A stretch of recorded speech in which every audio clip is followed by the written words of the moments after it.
So cleaned up. I didn't recognize that. I was like, what happened?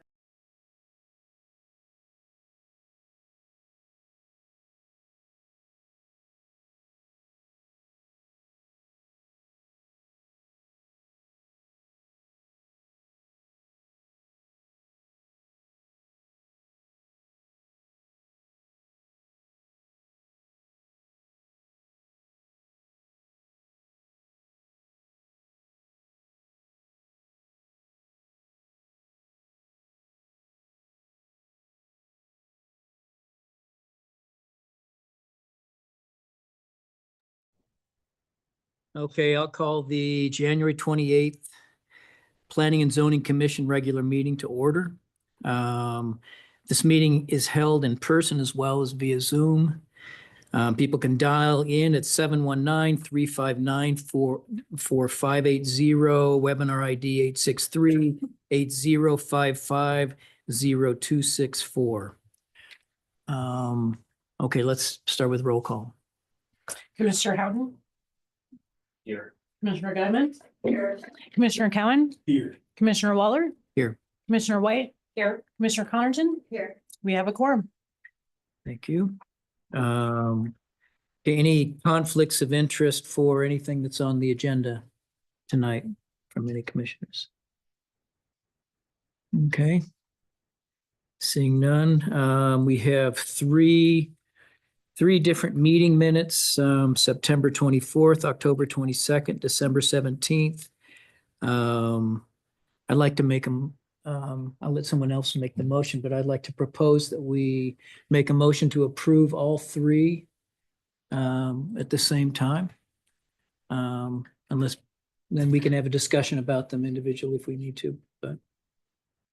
Okay, I'll make a motion to approve September 24, October 24, and December 2024 meeting minutes. and Commissioner Cowan? Second. Okay, we have a motion and a second. Any discussion on the meeting minutes? Commissioner White?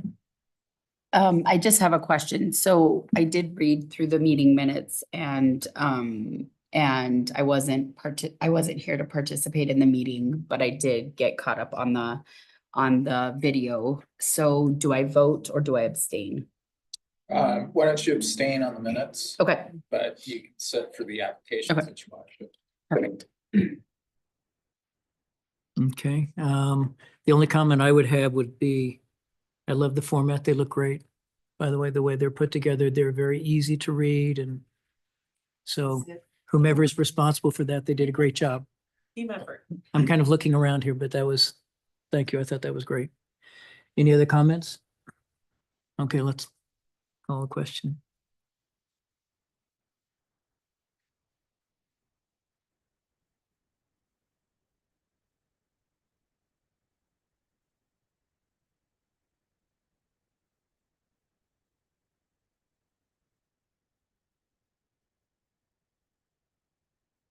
The motion passes unanimously. Okay, thank you very much. Okay, next, any comments from citizens appearing for items not on the agenda? And I don't see anyone. Is anyone online to do so? I see none. So, okay, we'll move on to the first item. It's a continued item, planning file number 21-24 RAFTA 1041 review and a location and extent review for RAFTA. Watkins. Good evening, commissioners. Thank you all for coming out tonight. Let me queue up the presentation.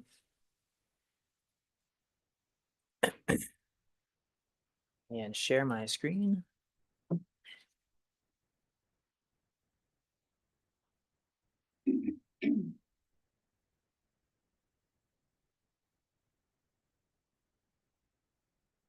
Screen is shared.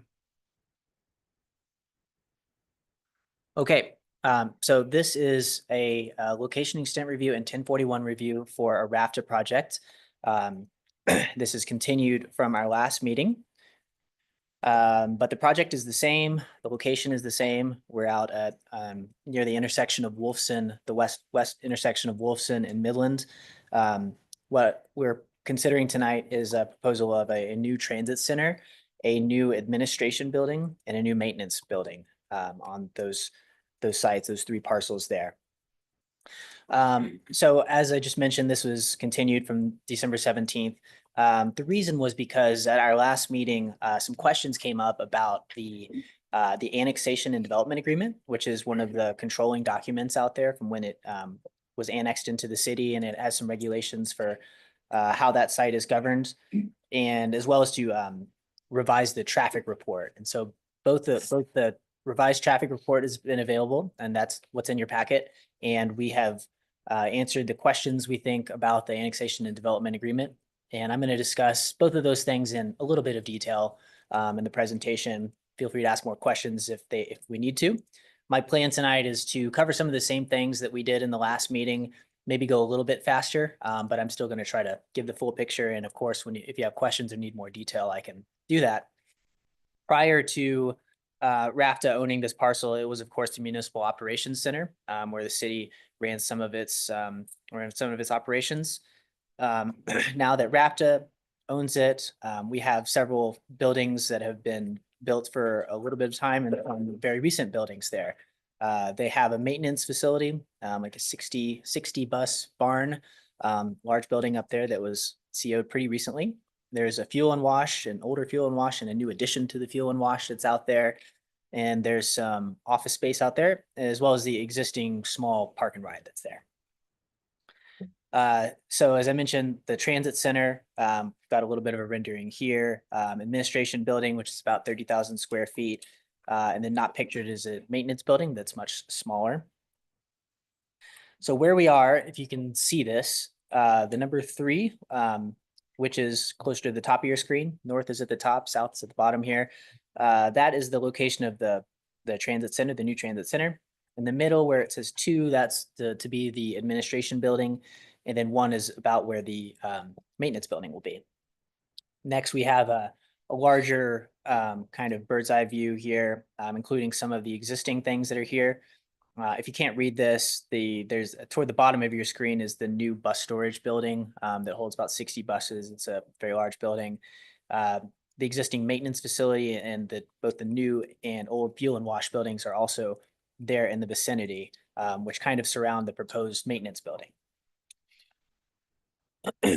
Got some pictures here taken from Wolfson.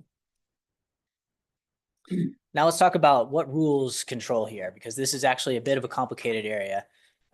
Nothing too much has changed since the last time, obviously, but as a reminder, the 1041 review is a specific section that relates to state law, and there are certain areas and certain uses that are regulated by 1041 regulations. And so these set of regulations that are in our code apply only to the transit center, and specifically only to the kind of essential uses of the transit center. So think about the bus platform, the use itself, the things like the landscaping and parking lot design are actually going to be captured by our regular zoning regulations, as well as the it's called the Glenwood Meadows Zoning and Development Plan. I'll refer to that tonight as either the Zoning and Development Plan or the ZDP. That's kind of a special agreement, special zoning plan that controls Glenwood Meadows and the parcel on which the transit center sits. So when we go to the administration building and the maintenance building, that's just our municipal code, although there's a special section, carve-out section for the sensitive area protection because of some soils that we have over there. So there's kind of overlapping layers of regulation that apply here. And I want to make a note also about the location and extent review. Those standards are in our code, and those also relate to state law.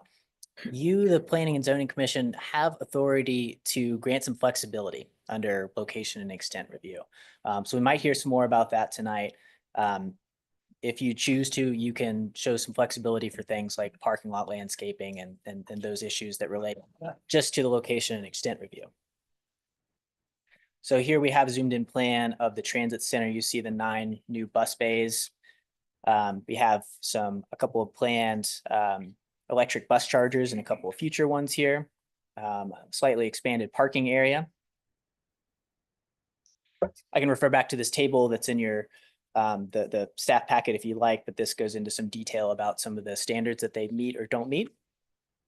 But in general terms, they meet many of our requirements, like our height maximums. They're well within that. They do what we want them to and what the zoning and development plan contemplates for design and materials. Some of the ways that they don't meet the specific requirements are landscaping. I can get specific about that if you want, but in general categories, the landscaping, the parking lot design. There are several elements of the use that are inside the right of way. And so we've asked that they get right of way encroachment licenses for those. The traffic study that I mentioned that was updated. What the major changes that we saw are that it found a reduced traffic volume that's attributable to all the phases, but particularly to the 6A, the transit center. We also found that there's some kind of technical issues with how traffic was being counted with some of the previous rafted developments there, and so that's been corrected. So the conditions of approval have been changed just a little bit from what you saw last time. Some of the specific conditions that were about the transit center, about the landscaping, about the parking lot design, that has moved to a different section. They haven't gone away, but they've moved to a different section if you were looking for them. For the roundabout that's been proposed at the Wolfson and Midland intersection, that intersection we know needs some upgrades, and after this project, it will definitely need some upgrades. We've kind of simplified the condition and made it only for the 1041 review. So that condition doesn't apply for the location and extent as we've drafted it. We've also simplified the condition that we had about electric infrastructure contribution. I didn't mention that was another update while we've been gone this past month. The city got some more information from our electrical consultants that gave us a bit more, let us feel a little bit better about the electric load. So now we can say confidently that we can accommodate what they want to do as proposed right now. Things in the future, that's where we might want to see some negotiation and come back to the table. But for where we are right now, we feel good about that. There's a condition, if you remember, about updating the traffic report. We removed that because they did it. The irrigation piping condition that we discussed a little bit previously has been removed because we've come to an agreement on that. And there's a new condition about road improvements, which gives some technical guidance to RAFTA about the portions of Wolfson in which they're going to have to tear up to do the project. We've given them some more guidance about how we want them to rebuild that. So these road sections with the heavy buses on it, as you can imagine, can really take a lot of wear and tear. So we want to make sure there's enough concrete and that it's deep enough, to put it in simple terms. So I'm not going to read all of these out unless you'd like me to, but there are 19 criteria of approval that 1041 reviews all need to meet. And then there are 3 additional that relate to key facilities, which this is. And so those recommended findings are all in your packet. Every 1041 review needs to meet those. A finding needs to be made that it meets these criteria. So I'll scan through these, and then these are the 3 that relate to key facilities. We do find that this the 1041 review, meaning the transit center, is compatible with our comprehensive plan. We think it promotes transit-oriented development. It helps expand local transit, enhance regional transit to and from and through Glenwood Springs. It supports the expansion of green transportation options. It helps us plan for transit stations located in mixed-use neighborhoods, incorporating principles of smart growth, new urbanism, and green building. And it helps concentrate growth in Glenwood and locations that can be served by high-frequency transit. It allows more high-frequency transit. So I'm gonna now pivot and go into the location and extent review, more exclusively the administration building, showing you a site plan of that here. So this is on the south side of Wolfson Road. And here is the location of the maintenance building that's kind of tucked away with some of RAFTA's existing buildings that we were looking at earlier. I can refer back to this table if you'd like. This holds some specifics for some of the code standards.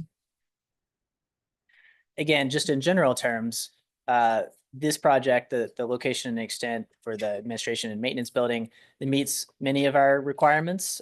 Some of the same ones like landscaping, retaining walls, building height for the administration building, we do want them to take a look at. They don't quite meet our code. The criteria of approval that need to be met for location extent reviews is much simpler than it is for 1041. It's these 3 conditions here. For referral comments, we have some standard requests from our engineering department. We expect to see more detail about drainage, a letter from their geotechnical engineer.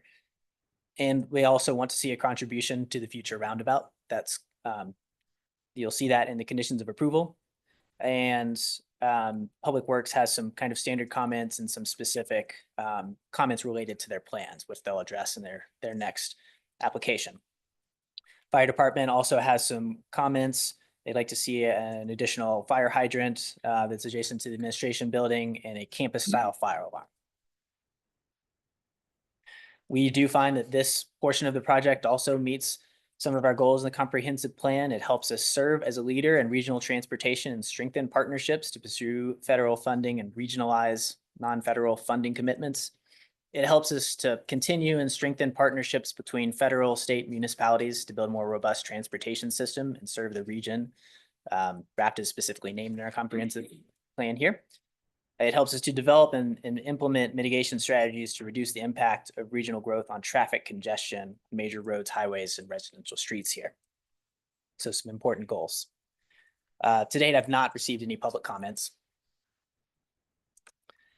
So I can read these out loud if you would like, but you're going to see 22, 19 plus 3, 22 recommended findings for the 1041 review. And then I can show you also the conditions that'll be going through here. I was going to scan through them, but if you'd like me to pause on anything, please let me know.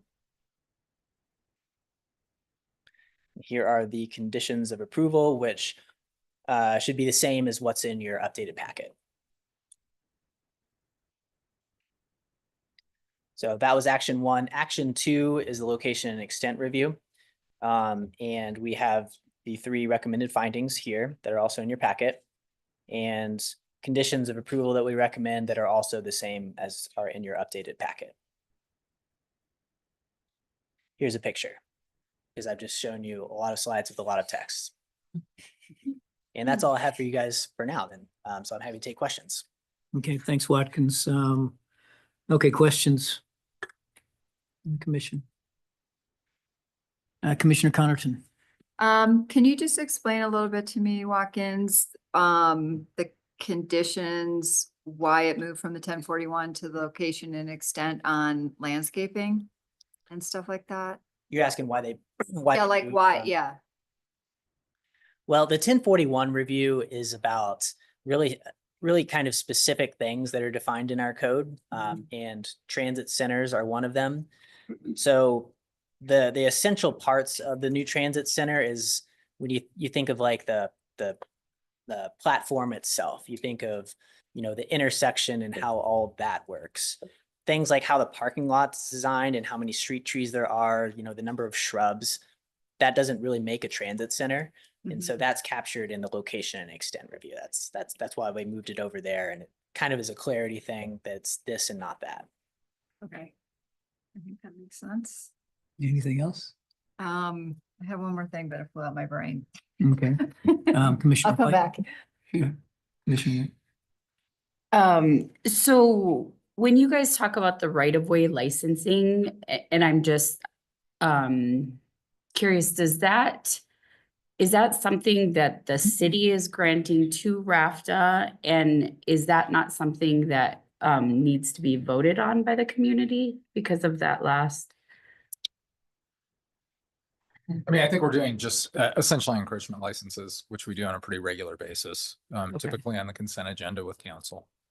Okay, So for it some does- reason I thought that even encroachment type stuff would have to go to vote, which seems ridiculous, but Yeah, I mean, typically not in your development review here, okay. but they do get approved. Yeah, And you're not voting on it tonight because they haven't made an application for it yet. So the community will vote on it at some point? Not the community. Well, not the community. No. I mean, need to City be really council. clear. You're the planning commission, not the community. No. I think I'm referring to I can't remember what just passed, where any sort of granting of property to another entity would be voted Yeah, by. this is and I believe they're all licenses, right? Yes. Yeah, so that wouldn't be part Okay. of, that's not, licenses and leases are not included in that. Okay. No Okay, change. sorry. Makes Now I sense. understand what you were asking. I was like, I be don't get the snotty, question. Carl. Sheesh. Now that I understand the question. That was a good question. Yeah. Okay. Okay.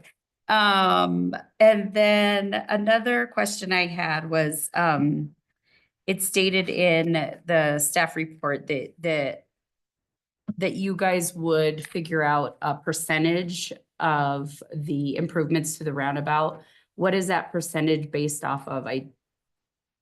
Yes, it comes from the updated traffic report, Okay, and that number we think is 1.68%. So that's the percentage of Okay. traffic. See if I can say this right. The traffic volume increase as a percentage just from the transit center. So it's okay. going to So a increase. very low contribution then. That matches the increase in traffic. The increase in, okay.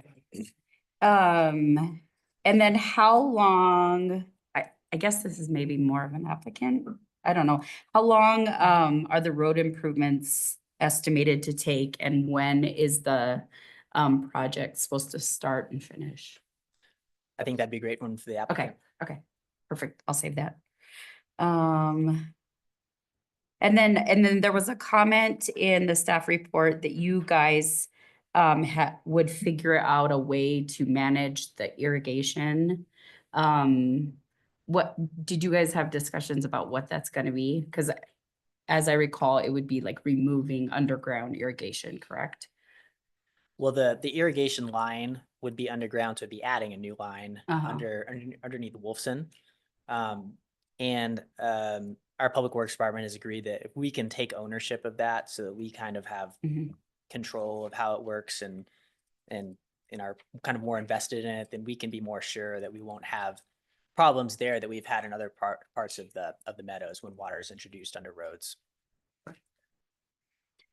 I was pleased to see all the road improvements and then also the lighting, being just reinforced. That was a good thing for me to see. Okay, other questions? Commissioner Hahn.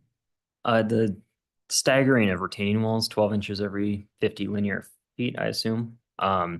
Is that just a aesthetic purpose? Like you don't want a monolithic retaining wall, or is there a structural or civil reason for that? I think that is just an aesthetic thing. It's specific to the zoning and development plan in Glenwood Meadows, not in our code. I think it's just to kind of break up expanses of walls. Okay, thank you. Commissioner Connerton. It's a stupid question, but I'm gonna ask it anyway. Does the applicant get a copy of the staff report? Yes, ma'am. Okay, just making sure. Commissioner Cowan. Thank you, Mr. Chairman. Thank you, Watkins. On the retaining walls, reduction of height to, I guess, what I interpret as minimum height for the retaining walls is requested. I guess, assuming that's aesthetic reasons, engineering probably has some feedback regarding the adequacy of reducing the height of that, or can you kind of explain what the original height was, what it was reduced to, and kind of the discussion around that? And are you asking project wide or about any? Oh, I'm sorry, what I'm seeing in the L&E, specifically 4E there. Okay, so I think you're talking about for the administrative building then. Yeah. Yeah, those walls are pretty high. I think at their highest point, they're up to 11 feet. So they are higher than our code asks them to be. Retaining walls are kind of a tricky thing because they're, we like to make rules about them because they can have visual impacts on things, but also every site is specific and sometimes you need to build them a little bit taller. So the reason that we drafted the condition as we did was because, kind of acknowledging that there's some steep slopes and there's some tricky soils out there. We would like them to bring them down to the extent possible. But we don't want a building to fail because they didn't build their retaining walls high enough. So that's the kind of balance that we're trying to strike here. Okay, and I guess if I could follow up, I guess just in the discussions thus far with the applicant, you guys feel like you're gonna be able to arrive at a amenable get-to point with that? I think so. And applicants may have something to say about the retaining walls themselves. Okay. For you all. Thank you. Okay, Commissioner Guyman. Is the staff recommending adding the roundabout to both the 1041 and the location and extent, each one of them? Last time we talked about just keeping it to either the 1041 or the location extent, Right, and I think you're asking about contribution the contribution Yeah. to it. So paying for it 1.68%. only for the 1041 review. Okay.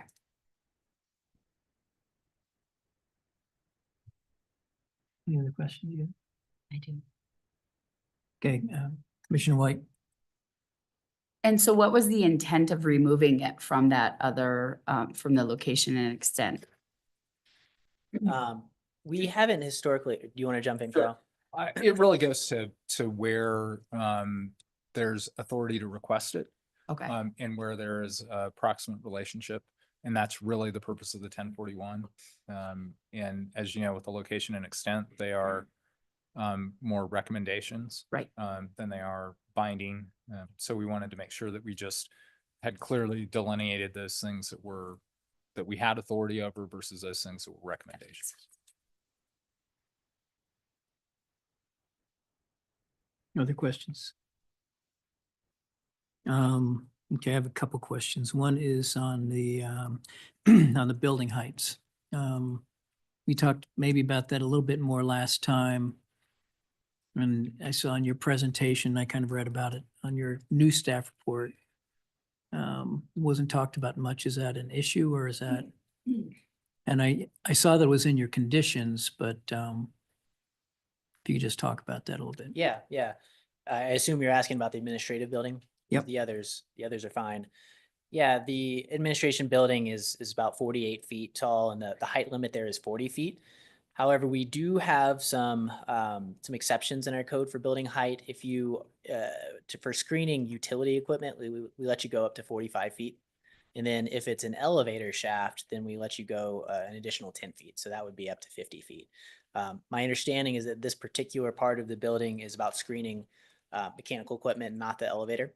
So, 45 feet would be the limit for that. That gets them closer, but we are hoping that they can bring that down to the height limit since they are kind of close. Okay. And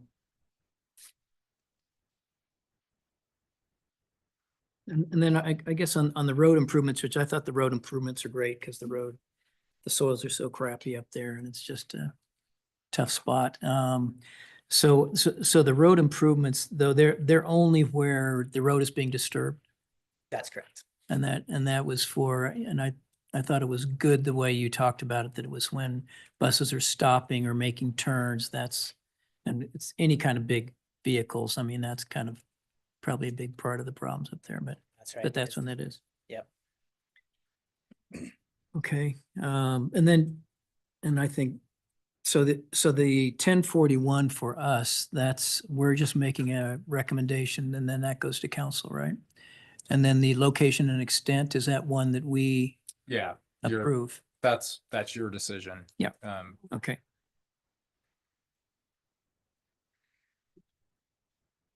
Okay, well, that's good for us. Hit the hammer there. Okay, any other questions? Okay, can hear from the applicant? Yep.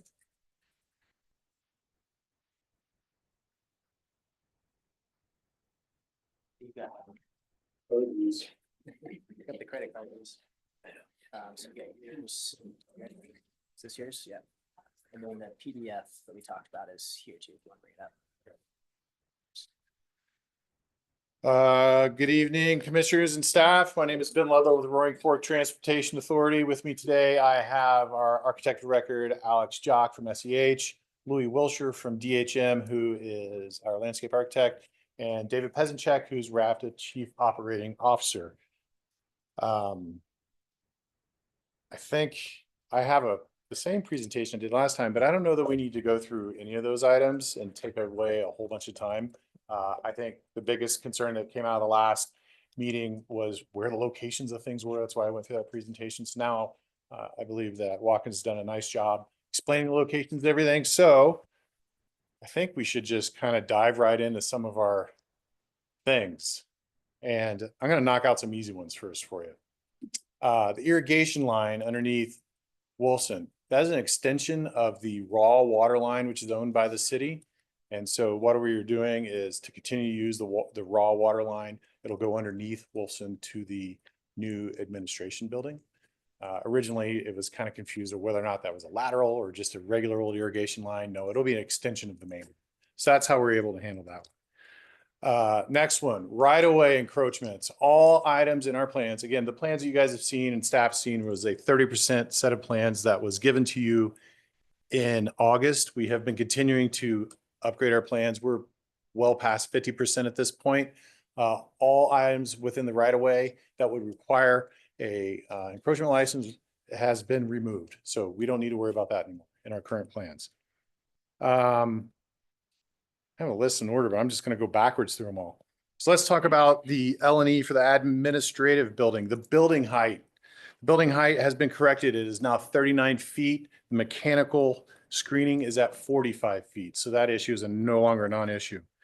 The retaining walls that exceed the height on the administration building, again, those retaining walls were there at 11 feet instead of 6. Is that what that location? I believe it's 6.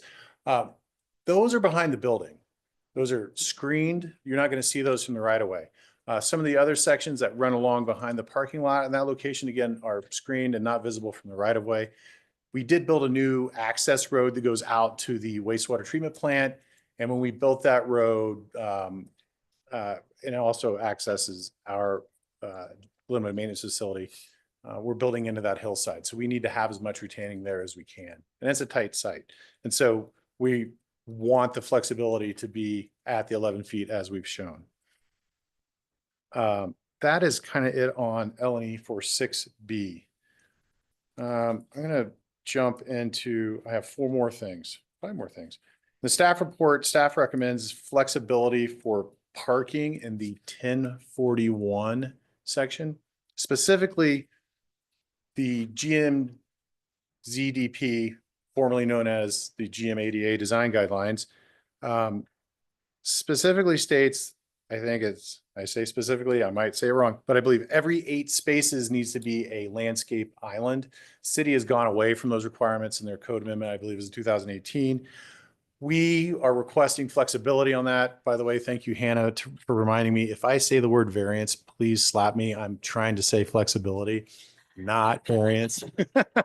It's like a habit. We would like that flexibility on that to not take away parking spots from a transit parking area. As I think Watkins stated, it's just not a logical approach. Next one, Wolfson Road reconstruction. Again, the plans that were presented back in August were a 30% set of plans. Those plans did not have the details to follow our geotech report that was completed. We have already corrected those plans prior to our previous meeting to show that we will be rebuilding Wolfson correctly to what the city would like at that location. I'm going to skip that one to the last. Okay, I'm going to go back to 1041 for the transit center. Condition 4A, offset retaining walls, 12 inches every 50 feet. That comes again from the formerly known as GMADA, which is now the GMZDP, section H, 6, B, and D. So we would like to exceed the requirement of 10 feet on that north wall. Specifically, that's the one along Wolfson, because it's right against the sewer force main easement at that location, which there was a note prior that we had a wall in that sewer force main location. That was because of our requirements to step that wall. So we'd like to exceed the height requirement there. And we also would not, we do not want to have the every 50 feet, a 12-inch step in the wall back or forward. There's constructability concerns with that. And again, that one is kind of up the hillside from Wolfson. It'll be screened by native vegetation that's already existing in that location between the Midland Trail there. And we also have a landscaping in that location. So that we would like flexibility on that also.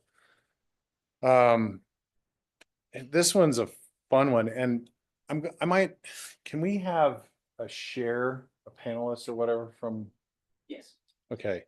I need to get Louis Wilshire has a wonderful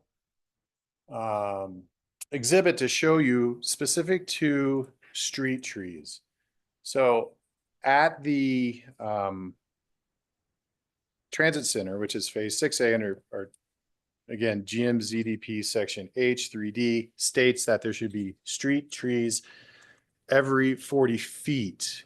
And this is condition B on, 5B on the L&E. And we like flexibility on this because, and I really appreciate Hannah Watkins' guidance on this along with Louis' help. As you can see, and Louis, if you want to take over for me, it might be better, but Louis done a Sure. nice job explaining this. So I'll let you go instead of me. Okay, so the red line in this PDF here is the right-of-way line. So basically anything south of that is like road essentially.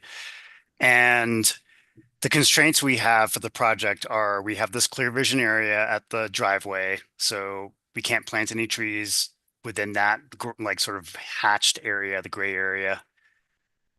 And then because of sight distance concerns, and that's just the city standard clear vision area. And then RAFTA, due to the operations of the transit center, wishes to keep a 10-foot clear zone along the platform here, just for bus movements like stacking, queuing, whatever, things like that. So basically, like you can see where the platform goes basically all the way to or past that red line. And then, so we are putting trees where we can put them. And so the green trees on the left are proposed trees, street trees, and the green trees on the right are proposed street trees. And we're trying to squeeze some more street trees in here, these pink ones, which are placed where they are to keep them out of the clear vision area, but keep them sort of next to the sidewalk, but on the opposite side of the sidewalk.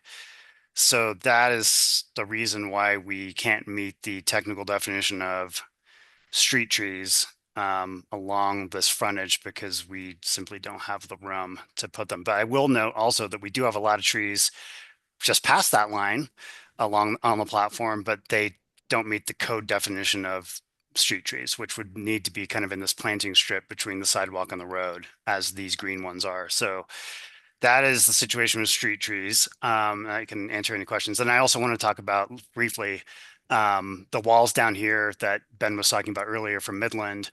Most of these proposed plants are native evergreen trees that are going to screen those walls. So there's a lot of planting that happens below the walls to specifically screen them from Midland. So I think those are the two things I would like to highlight, and also answer questions if you have any. So should we ask questions of Louis right now, or should we hold? Or on? at the end. So, yeah, let's hold because I have one more. Sorry. Cool. Yeah. Louis, thanks for that. And he did this together for me this afternoon. He did a wonderful job. So I really appreciate that. The final thing, and this was previously discussed by Watkins, and we kind of touched on this, is the proposed condition for the roundabout. Again, that is based upon 1.68%, which is the peak traffic shown in the traffic impact study for phase 6A. That peak traffic will occur in 2025. If it was built in 2025, which is how you do a traffic impact study, it falls all the way down, I believe, like 1.2% in over 20 years. So that 1.68%, we have a kind of a verbal agreement, and Hannah, tell me when I say this wrong, with the city right now of an estimated cost for the roundabout at Wolfson being $6 million, that we will pay 1.68% of that. This would equal to $100,800. Our agreement that we're trying to wrap up on this would be, that would be a 5-year term in case it doesn't get done in 5 years, with the ability to extend that for an additional 5 years. Our general counsel helped us craft that. I know that Steve Boyd reviewed that and spoke with Hannah about it. And so I believe that, I don't think that we can change that condition, Hannah, but we can have a recommendation to change it when it goes to city council, something to that effect. Or the other random idea I came up with, I know you're gonna love this, is if you remove that condition now, you could add it to city council. If that's clear, because then all the language could be correct. Yeah, I think just leaving it as is for this evening. And the reason it's drafted kind of vaguely for you guys is of the ongoing negotiations. And so I think what I would prefer is to finalize and clean that up in front of council, but have the condition go up as is. Yeah, that works for me too. I just want to make sure we're all super clear on that. Those are my 8 items. I think I hit them all. I think I did. Alex or Louis, was there anything else that I needed to discuss on there? I don't believe so. I don't think so. Okay, now I'm available, and so is my team for questions. Okay, questions? Commissioner White. So I'll just restate my question. How long are these projects supposed to take, and when is the timeline for them to begin? In a perfect world, this project will begin this summer. Now, there are some political issues that are occurring in Washington, DC right now that may cause us a little bit of grief, and that is associated with certain grants on this project. So I would like to see it begin this summer, all phases, with a completion estimated towards the 3rd quarter of 2027. The road impacts will be handled first, followed by the buildings. So we have an initial schedule right now that we would break ground, let's say August 1st, and then there is a contract completion date of July 1st of 2026 for the site work portion. So that would include all of Wolfson, all the site work around the transit center. And so then we would be done messing with things in the road as we move forward to build buildings. Okay. And I don't know if in the packet we have look, I think in the staff report, we have a view of the entire parcels that are being affected. Do you anticipate that the rate of disturbance will pretty much encapsulate the entire parcels? Not. People are always very shocked at construction on that hillside. Go to that. I'll have Watkins grab it. Yeah, because yours is perfect. I really like that.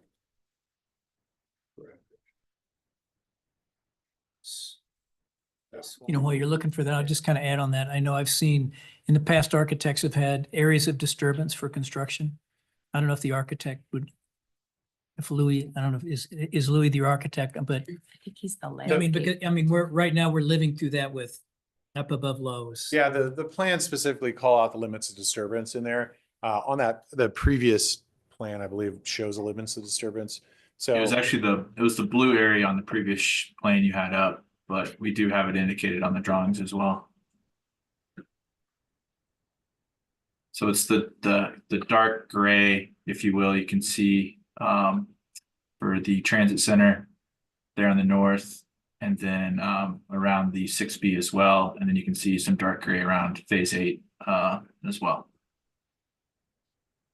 yeah, the limits of disturbance, it's a requirement of our construction plans to show those limits of disturbance. It's also requirements of our erosion control permit through the state. So we're minimizing it because the more we disturb, the more we have to correct.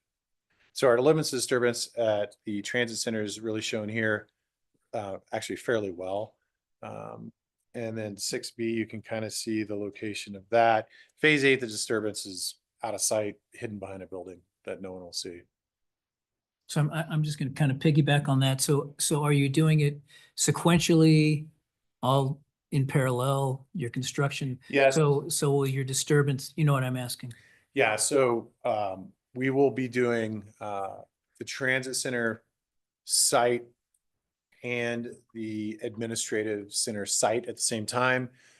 Because due to the soils out there, we have to move forward with the grout columns, which go, I think I explained this last time, maybe I didn't, they go 100 feet deep to support the buildings due to the poor soils. And so we want to basically get the site cleared, ready for that subcontractor to come in and do that work. Okay, cool, thanks. Yes, keep on. This also may be a silly question, but we see in the roundabouts, we constantly see semi trucks getting hung up. Do you guys not experience that with the RAFTA buses? No, we do not. No. Better drivers. Okay, Commissioner Connerton.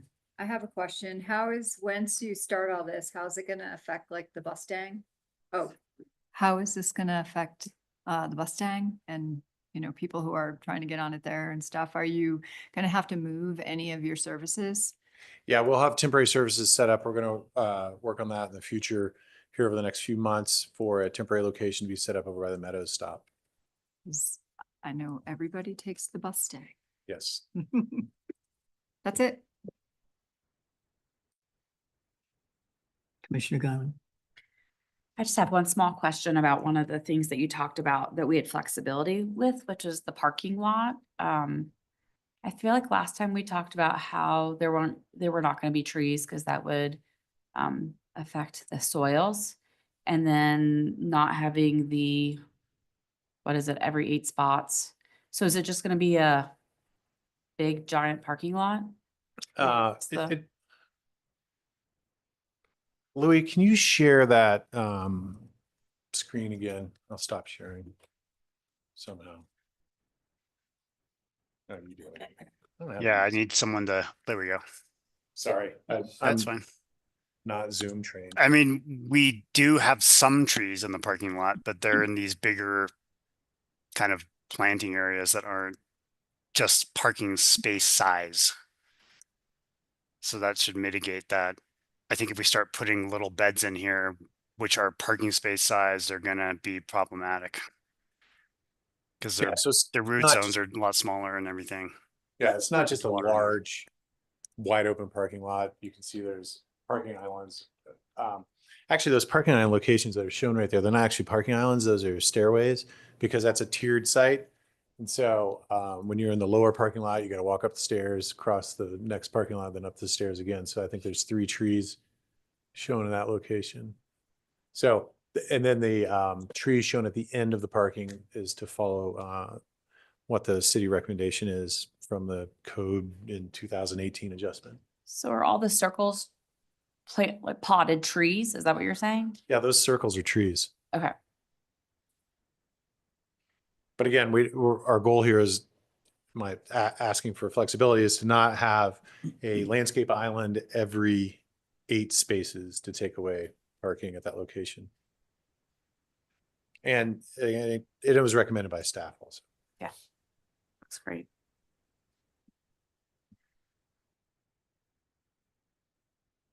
Other questions? Okay, I have a couple questions. So on the trees, so last time you talked about the trees being in planters, which I thought made a lot of sense because how crappy the soils are, especially near the road. So when Louis was talking about those green and the magenta trees or whatever those colors, whatever that color that is, are those, because that's right by the road, are those, they're not, they're. No, those are just the Regular standard planted trees? planted street tree like Okay. we see throughout the area. So the only planters then are what Commissioner Guyman was talking about in the parking lot? It's not, it's a landscape island, so it's not really it'll be a controlled environment, so we don't have any of the water issues. The planter locations themselves are actually on the platform of the around the transit station. So if you think about The like raised planters are actually the blue. If you see the blue, purplish blue, those are the raised planters. yes, yeah, those.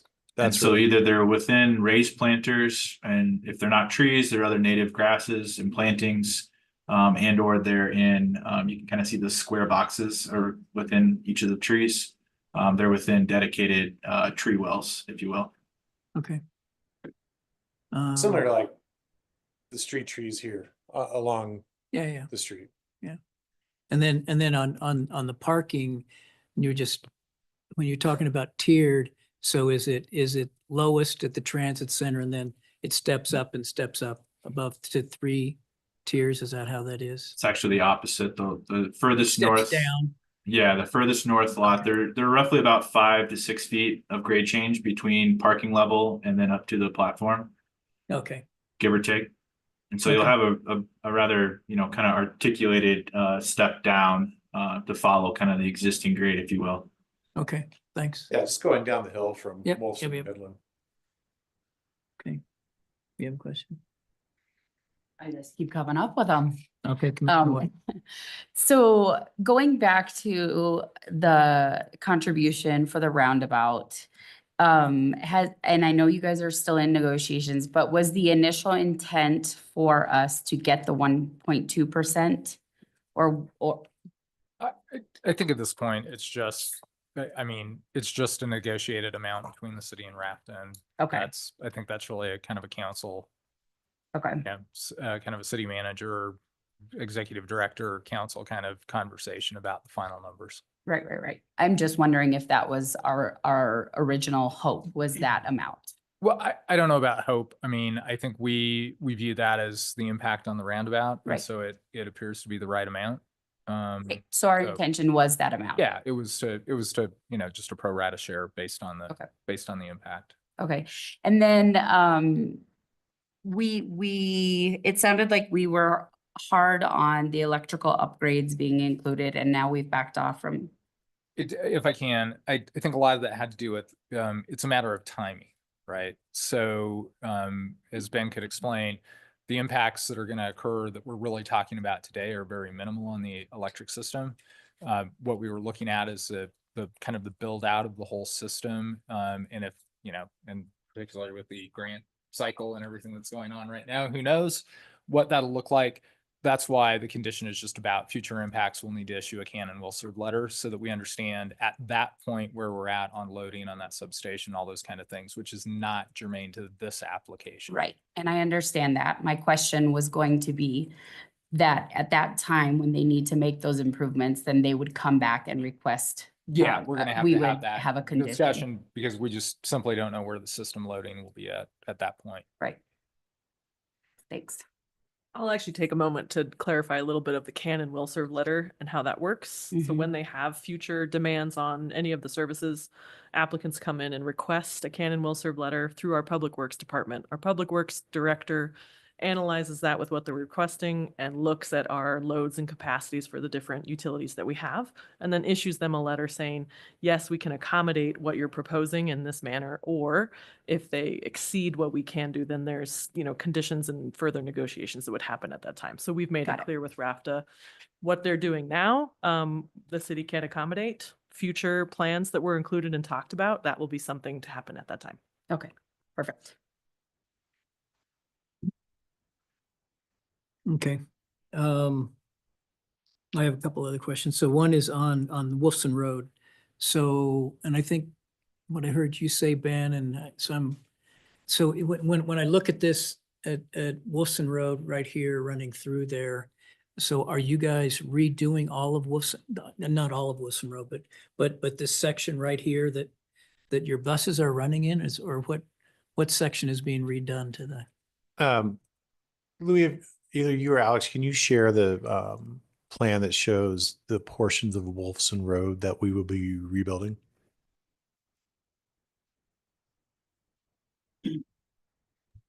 Yeah, give me a second here, Ben.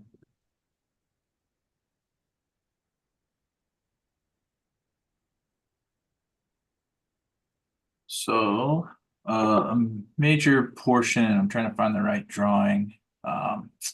Major portion of what we are replacing and redoing is because we are adding specific turn lanes for RAFTA buses and for park and ride visitors, due primarily to some recommendations in our traffic studies. And so I'm trying to find the best example. So we are doing some widening, some adding of turn lanes. Trying to read sheets here. But you can see here we are adding a turn lane into RAFTA and into the existing access road to the GMF. We're adding an additional turn lane into the park and ride as well on Wolfson, as well as kind of an extension. And this is an addition kind of to the south here of a turn lane into RAFTA again, and kind of going back down the hill, adding an additional turn lane into the north end of the transit facility. And so a lot of that is what we're impacting. Again, we've had conversations and communications with Matt on, what that looks like. We've talked about, full lane replacements and not partial patchwork. And so we'll work through those details and where those control cuts are and what we're improving, based part of this project. Okay, and I guess what my question is, and I know you guys are working with Matt on this, and I know Matt totally cares. So one of my questions is, who maintains Wolfson Road? Is that, I'm assuming that's the city. Yes. And then my other question, and Louis kind of talked about patchwork. So if it's not done as one chunk, from the turn lanes on either end, and then there's a marginal part of Wolfson Road in the middle, like we know Wolfson Road is, not the best. And as it's being redone, it's great. I mean, is that, and Matt's not here, but is that a inherent problem? And I guess for me, I probably just need to trust that Matt's looking at all of that and making that happen, but I don't know if there's any comment on that or not. It was one of his initial comments to us during his review. And again, these are older, these are our original documents. And so we haven't been able to, we don't have the documents to show how we're working with him on that. But again, that was one of his specific comments. You can see here some of this gray areas, which is, new asphalt. His request is to not do, a partial patch of that and instead go kind of full drive length, drive width. And so those are the kind of things that, aren't annotated here, but we are working with him closely on. And I'm assuming too will, be part of our official kind of building permit review and his public works review. Okay. And I'm kind of looking at Watkins too, because he's, so I was just gonna say, specifically, if you look at the condition that's asked of us for this, is that any section that we repair or And that's replace, that we build to their standards. Right. That doesn't mean the full width of Wolfson Road from our entry to the to round. the other, to Right. that whole section. Yeah. Okay. Go for it. Yeah, so not all of Wolfson, but also nothing partial, like we've talked about. And we tried to memorialize in the condition by referring to a new document for this packet, the really rough and general locations of where we want to see those improvements to. So Okay. it'll be not a patch here, not a patch there. Yeah. Well, and if the city has to maintain the whole thing, Matt might be working in conjunction or whatever, but okay, I'm good.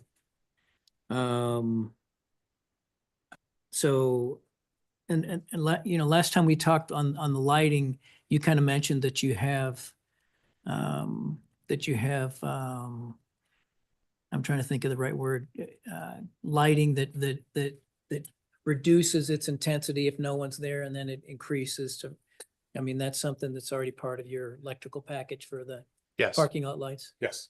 Okay, cool. Well, I don't know specifically for the parking lot lights, but for the buildings, yes. Okay.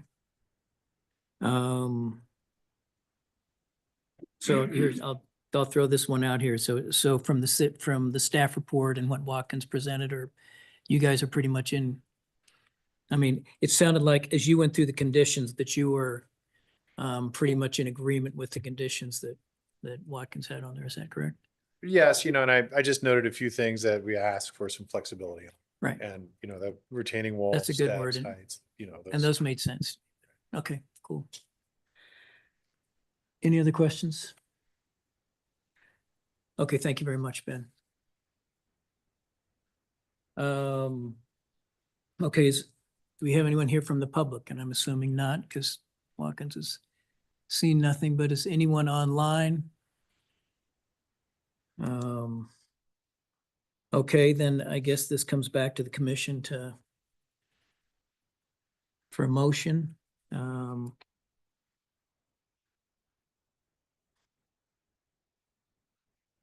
Well, you like to talk, so yeah. Commissioner Connerton. Yeah, So we're let's gonna speak do for- action one first. Okay. Correct. All right, so I'd like to recommend or make a motion to approve the 1041 review with the findings and conditions on page, of course, I didn't write it down. Oh, please. Let me get to that. They would be, Oh, okay, I can Report. say included in the staff report. Yeah, I'll just say that. Thank you. and I just want to ask the question, do you, if you all want to consider the applicant's request for flexibility on some of those conditions? Well, I thought we would discuss that. But Let us get it out here first, and then we can discuss it, and then we can amend we can amend the. we can amend it. But I think that's good, Watkins. That would be good. You could help us. Yes. Yeah, because there We was need help. two. I wrote them down. Okay, I think that's good. So is there a second? What? I mean, was that motion? Yeah, it was fine. It was a separate issue, that the flexibility was really, I think, more related to the LNE requirements. 1041 is just clean the way it is. Yeah, Just Okay, giving you guys a preview. okay, that's the next action. You item. just confused us. is what you okay, which is pretty Thank you. simple, easy to do. So I stand by my motion. Okay, Commissioner Cohen. Second. Okay, we've got a motion and a second. Okay, discussion.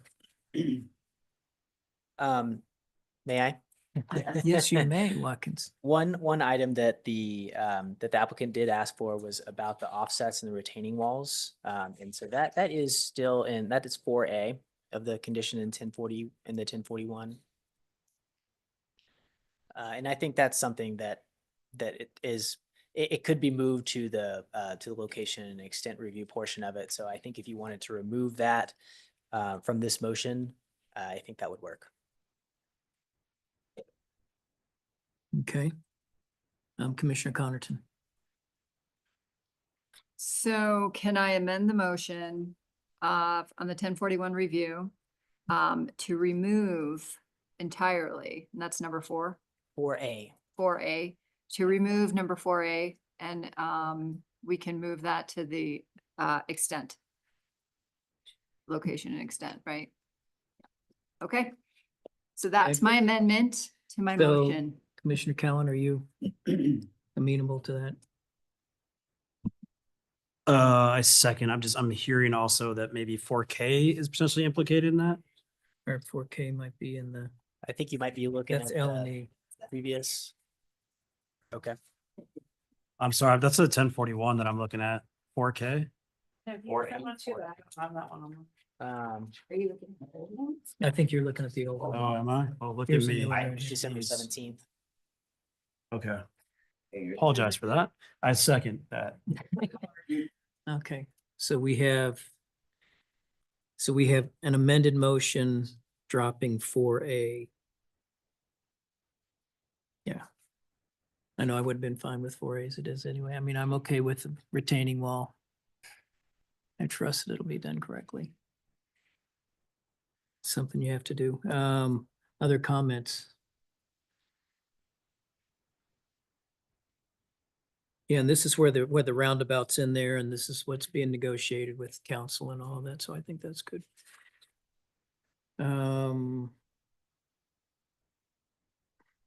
Okay, no questions, then let's call it a vote.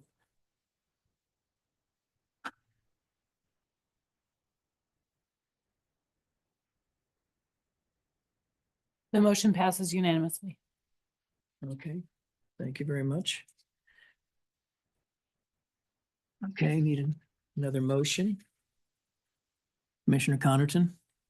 So for action item for. We get the mic on? For action item number 2 on the location and extent review, I'd like to make a motion to approve with some recommendations. We added 4A from the 1041 on the retaining walls of 12 inches and at 50 feet, right? That was added. But I'd also like to mention to allow for some flexibility on parking as well as some recommendation on tree flexibility placement. And do I need to say the numbers or am I good there? Yes, to the numbers, and I'll help you with that. Okay, please. So all the landscaping standards are in 4B, Right.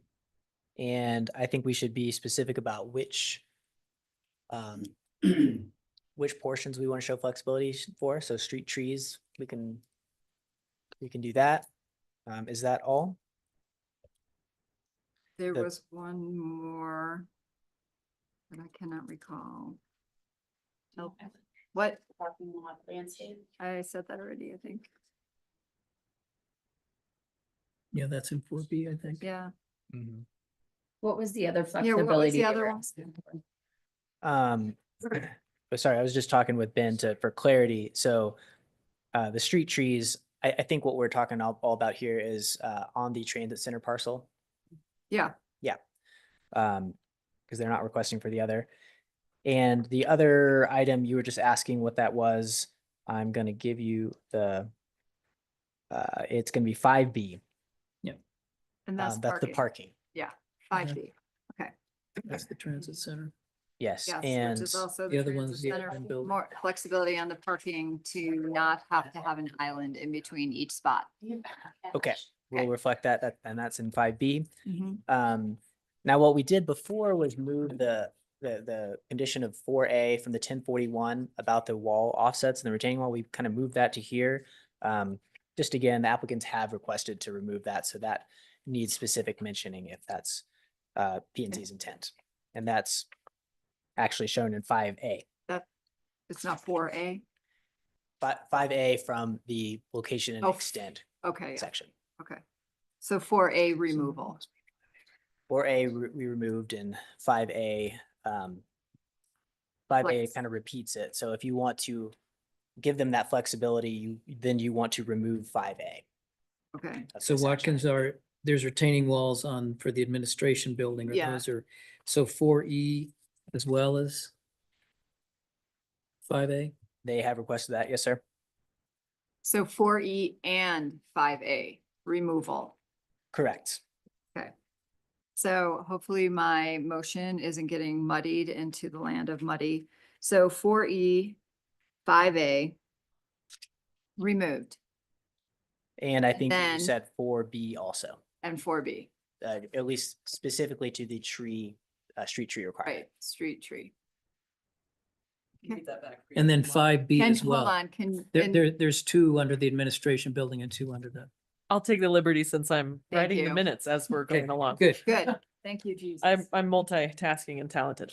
So as Commissioner Connaughton has stated, with the motion to approve, also to allow for flexibility on condition 4B related to street trees, condition 5B related to parking lot landscaping, at the transit center, condition 4A, E, and 5A for retaining wall offsets. Correct. Yeah, that's. Okay, That's- one last suggestion then. I think I led you astray when I said 4B, because 4B is just about the administration building. And before we were talking about The Transit center. the transit center. So that would be 5 A, for it.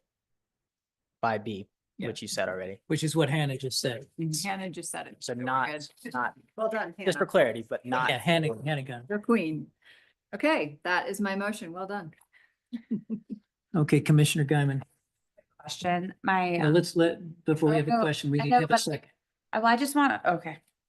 Unless it's We can talk about clarified. It's a after we- clarification about what we're looking at versus what these two are looking at online. There's two different sets. That's the old set and then there's the new set that he But just. they're on January 2025 packet. So I just want to make sure if we're doing this, that we're all referring to the same numbers and letters. Are you looking at the current staff report? I printed it out 'Cause I and printed they're the looking current at the ones online. So and they're there are going to be two staff reports in your packet. One was the staff report for your December 17th meeting. Right. And then Watkins' updated staff reports, which also includes the conditions.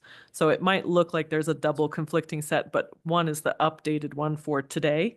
So if we can try and focus on the date at the top of the staff report. There's not a date at the top, but for example, page 7 of 9, if it says any page of 24, then that's the wrong one. So it's the 9 page. Okay, then I second the motion. Thank you for that clarification, though, Yeah. Commissioner Geitman. Okay. So we have a motion and a second, and we've eliminated 4A, 4B, and, or allowed flexibility on 4A, 4B, and 5A, 5B. Okay, Commissioner Cowan.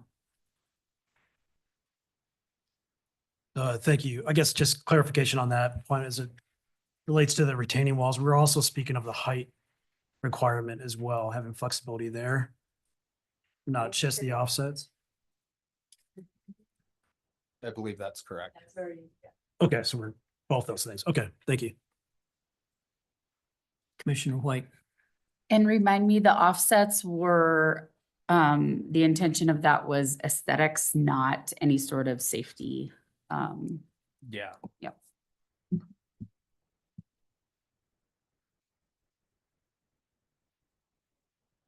Other questions? Okay, I'm gonna ask what, 4G, Watkins. When I heard Ben talk that they made changes, so then maybe we don't need to worry about it because it's moot though now, right? Because they reduced their building height already. I would So we're recommend within- keeping it. I mean, we could leave it there. It doesn't matter because it's already done. Yeah. but- Okay.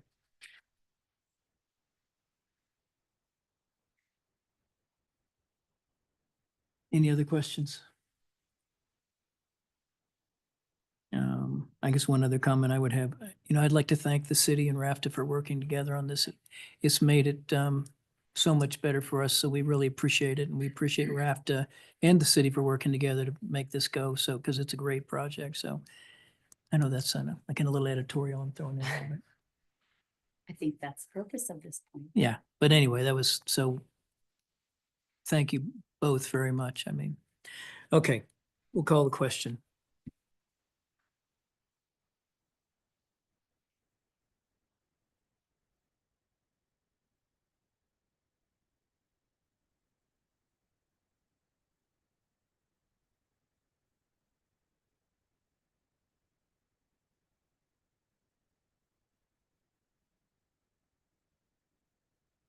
The motion passes unanimously.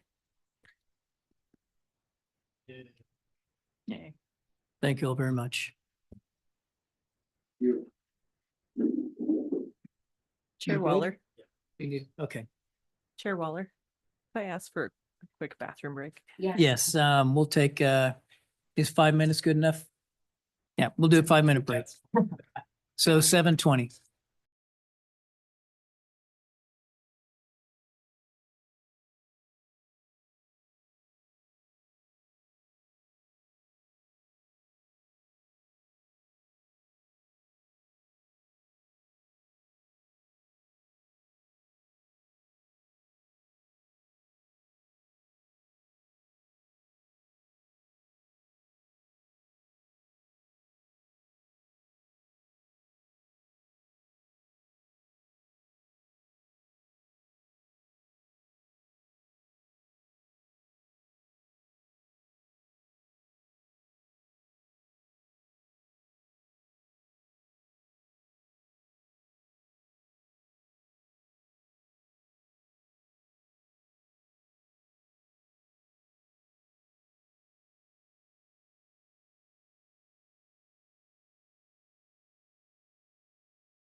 Hold on.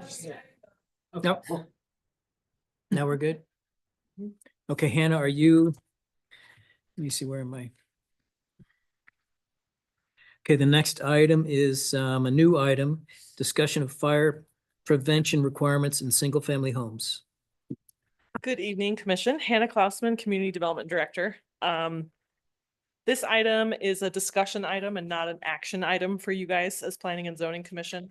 But it's one of those topics that kind of crosses over into your guys' expertise. And so what staff was hoping to do is have this discussion with you, provide insight from your perspective before staff takes this to City Council. So there have been discussions at the City Council level that they would like to review fire prevention sprinkler systems that are required in single-family homes and accessory dwelling units. I will point out the staff report mistakenly got left off of your packet, so it was added this morning. So those of you late readers, you might have caught it, but it's provided to you in document form in front of you, and that's why I'm also sharing it on the screen with the public so that we can go through that as well. So I provided you a little bit of the history of when this changed back in 2022. City of Glenwood Springs adopted 2021 codes from ICC. And at that time, we also adopted fire sprinkler requirements for single family homes, and that included accessory dwelling units, where previously that was not required. So we've had a couple years with this, and of course, with anything new in building code, we have heard feedback from the community and also City Council with some concerns of how it's going and costs that it's applying to construction. Obviously, cost of construction has a lot of components to it, but this is certainly one when you're looking at single family builds and more particularly accessory dwelling units, which aren't large projects with huge budgets. So a conversation has been requested to review this requirement, look at the pros and cons of it, which I've laid out for you, and see if changes are warranted or if there are other options that Planning and Zoning Commission and City Council want to look at in this regard. Also present tonight is our building official, Victor Mraz. You guys don't get to see him very often. So, and also our fire marshal, Robin Pitt. They have both provided comments related to this in your packet and are open to questions as well. I think this is probably going to seem fairly straightforward on the benefits and the detriments of what we're talking about. Basically breaking down into two major components of life safety and cost. I've provided quite a few flyers from the National Fire Sprinkler Association, which I actually learned quite a bit in looking at. They're very informative and I like the pictures. And so they're obviously going to detail the benefits of having fire sprinklers in all residential as it has extra time for evacuating the home that can lead to less loss of life when it comes to fires, and also various other benefits that are provided as well. So I was talking about increased evacuation time, reduced loss of life, reduced spread of fire, reduced smoke and greenhouse gas emissions from fires, which is something I had not considered. Obviously, if you put the fire out quicker, there's less of that. And increased emergency responder safety as well. So those responding to the fires and their safety involved. Fire sprinklers are obviously something that can benefit that entire situation. And the other side that we're hearing from the public for people who are building accessory dwelling units in single family homes is the cost that this is adding to their projects. So I tried to pull some National Fire Protection Association study documents. What I wanted, I included this because I think it's great for reference, but also want to point out the caveat that this is a comparison between a 2008 cost and a 2013 cost. So take this with a massive grain of salt, do a lot of calculations to bring it up to today's costs. And also this is, this table is a national look, not Roaring Fork Valley specific. So add on an additional increaser there, as we all know the cost of construction here. But it does give you kind of an idea, fire sprinkler systems based on square footage of what you're actually putting it in. And what we're anecdotally seeing here in the Roaring Fork Valley, it can depend, it can range anywhere from about 5,000 up to 20,000 depending on your project. So this actually kind of tracks. So I wanted to get that to you.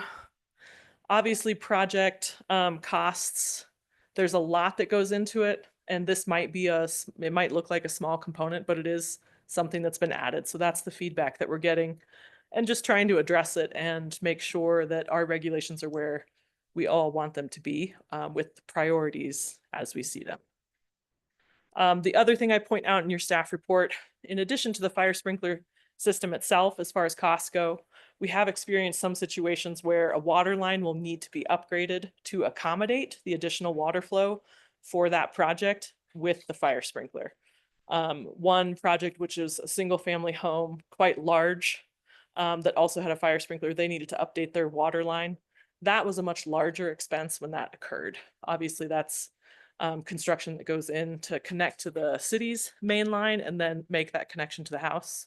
So that's a much larger, or can be a much larger expense depending on the conditions of the pipes that are at that particular project. But so that is a situation where it could be even more expensive when the fire sprinkler system is required. Lastly, and then I just kind of want to open this up for discussion. Staff has discussed possible incentives. Obviously, we like to look at regulations, but also ways that we can get the type of development we want without the regulatory side. And so we discussed with the Workforce Housing Fund Advisory Board, as they have funding for affordable housing projects, if there's the possibility to consider offering financial incentives for people that need to put in a fire sprinkler system in exchange for deed restrictions or affordability measures. And maybe that's a way that we can help out a project getting the fire sprinklers that provide such great life safety. So we're all getting kind of what we want.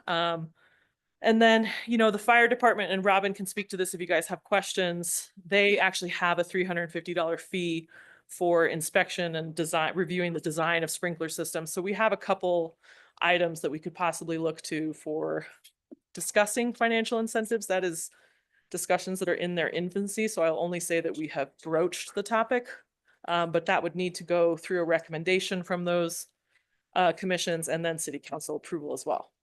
But I just wanted to throw it out there for you guys for consideration.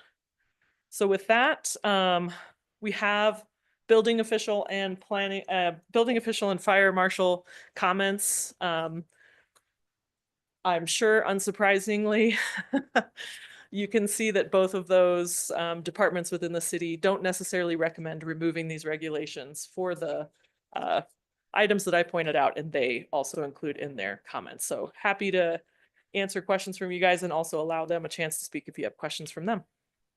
Thank you very much, Hannah. Commissioner White.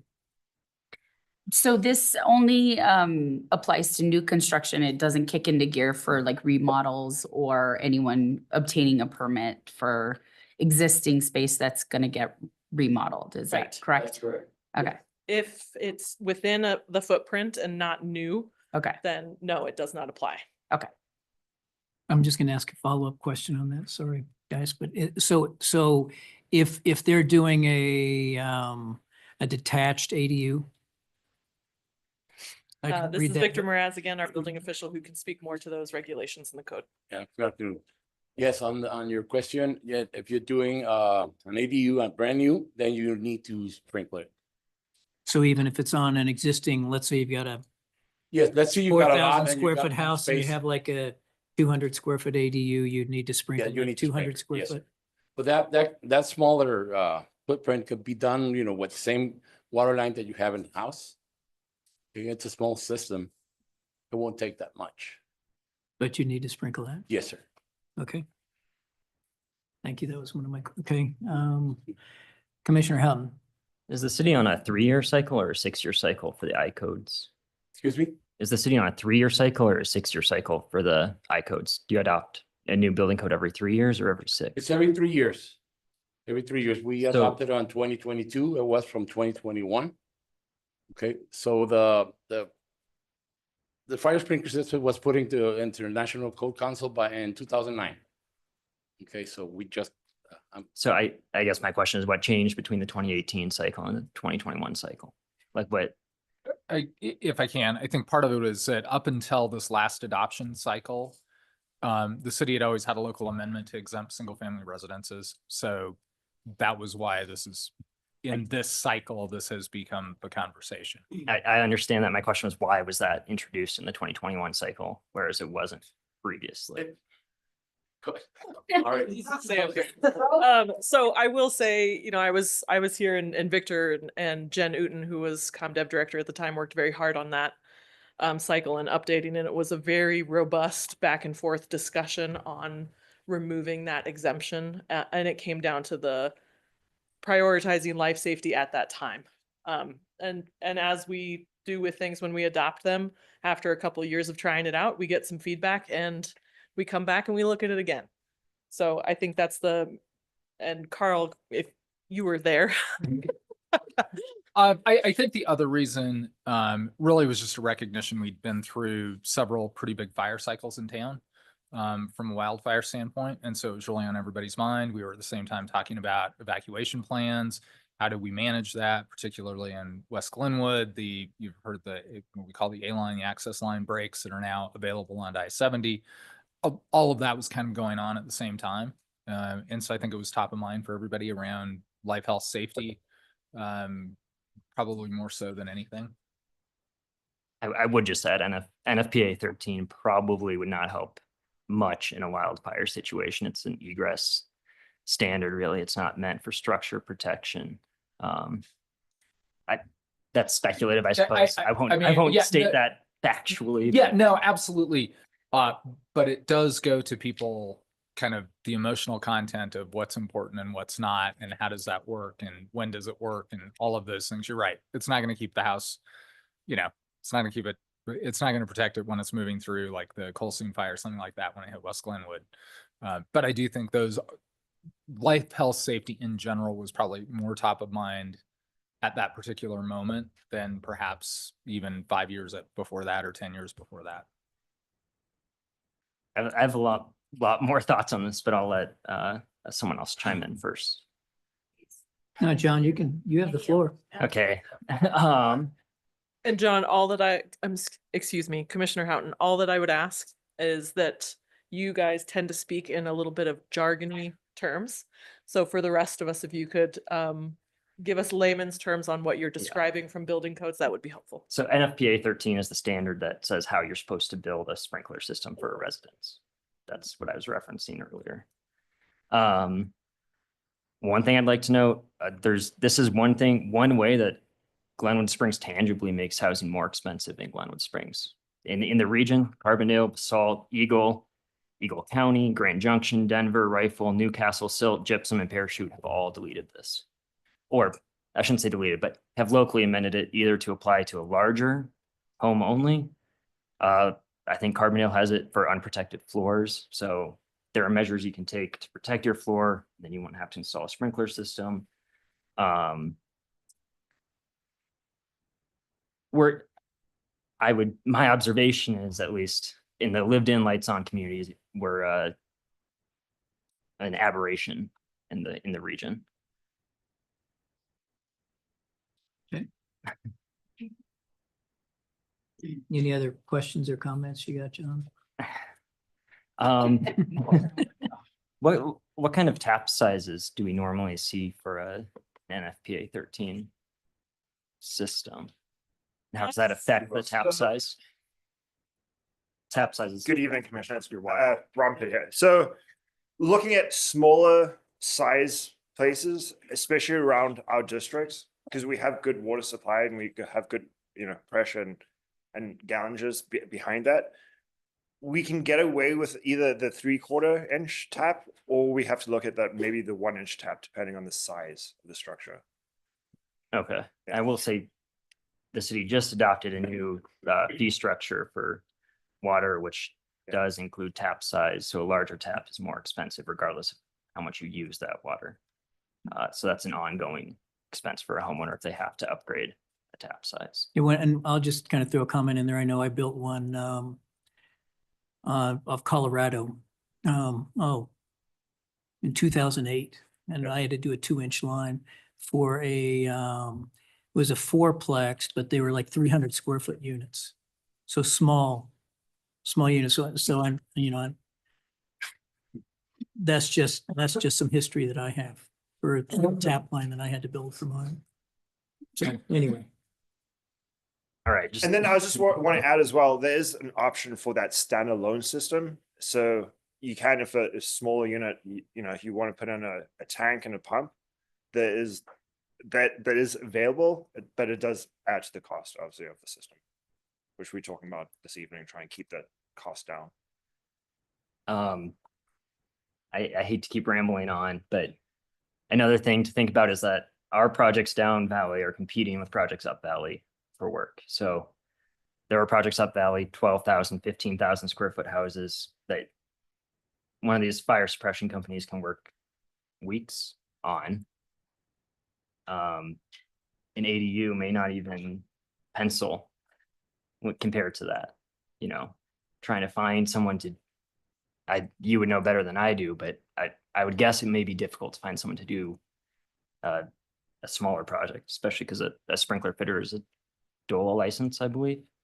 I think we have quite a few contractors in our area that do residential and kind of focus on that.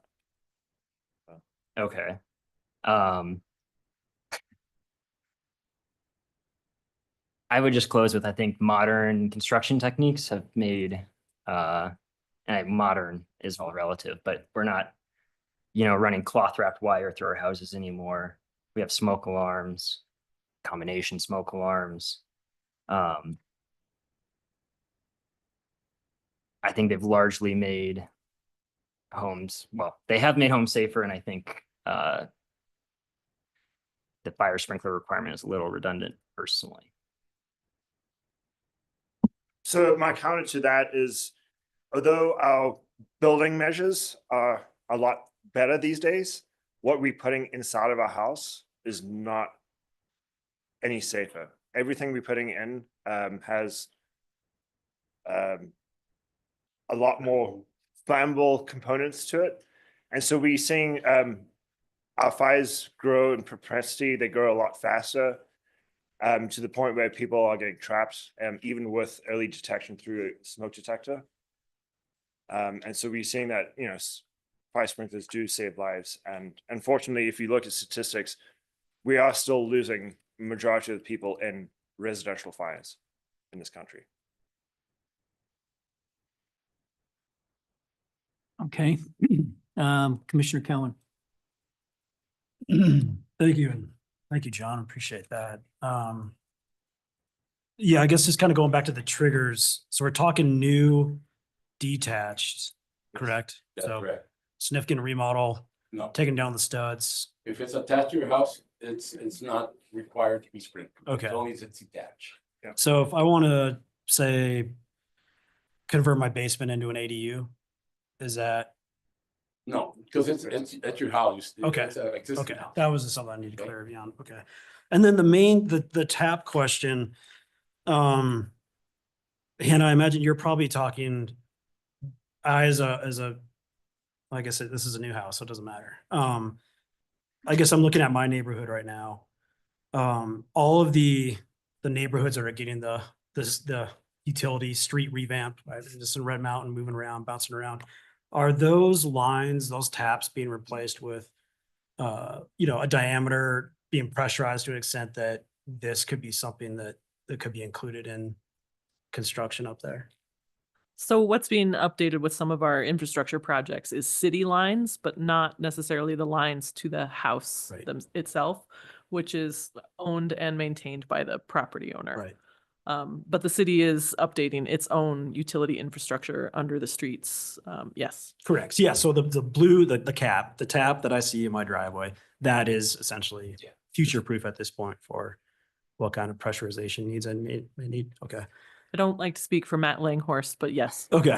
I mean, I would assume so. And I guess a thought, I guess just obviously with recent events over in California, you know, kind of a massive depressurization of the system. What's, you know, what's, has that been thought of or discussed? I mean, is it a new phenomena that's like, holy cow, this thing could actually happen? Could that happen in our community if we had a lot of activation?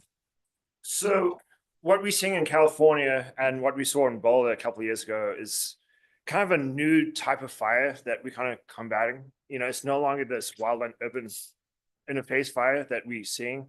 We're actually seeing what we turning into a house conflagration, right? When we're having so many houses burning at one time that you aren't able to fight it, right? So when you get to that point, I don't think any water system that's designed anywhere in this country is going to be able to fight that fire. One thing within our district is we look at is the propensity for a house fire to propagate and go to the next house or go up on the hillside. So a residential sprinkler system can keep that fire in check and prevent that fire from growing and actually turning into one of these larger fires that we're seeing in California right now.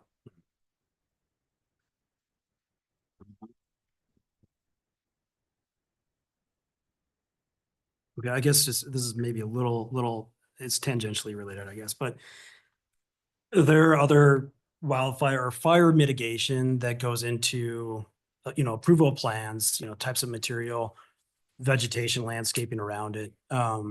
Is there kind of a holistic assessment or risk that's assigned to a property that's being developed that is inclusive of? So later this year, the state is going to implement a wildfire resiliency code that's going to be mandated anywhere they consider as a wildland urban interface, which we are considered. Okay.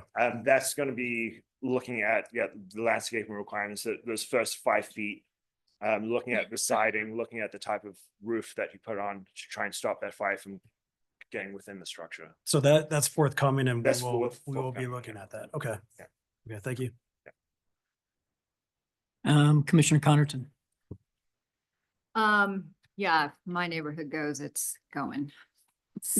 But I mean, I think what we're talking about here is just sprinkler systems for new builds and like residential. We're not talking about how this is going to stop a wildfire from coming up the hill and wiping out an entire neighborhood. And it's true, I do think that a lot of the things that people are using to build houses, yes, it's more expensive. However, they burn hotter, they burn faster, and it's, people, the smoke alarm goes off, it's too late, the house is on fire, they can't get out. I think that, having these type of things in place, they do save lives. It's been proven. I think there's definitely science behind it. There isn't science behind it stopping a wildfire. It could prevent a wildfire.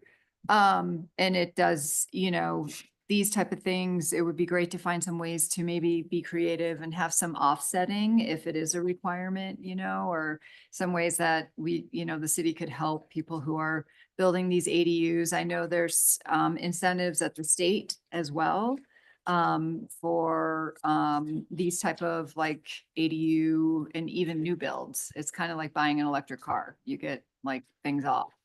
But I mean, I've always, because I worked on a county ambulance for 17 years, and it's pretty remarkable how these things go from bad to really, really, really, really bad. So, and I have seen fire sprinklers be successful and, even in a small unit, and it would be better to find a way to offset the cost. But I just want to make sure that we're not thinking like this is going to stop a wildfire, because it's not.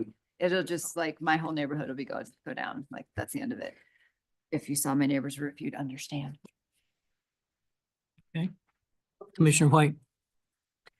I'm just kind of curious how many house fires we have annually and how many fatalities we've seen annually.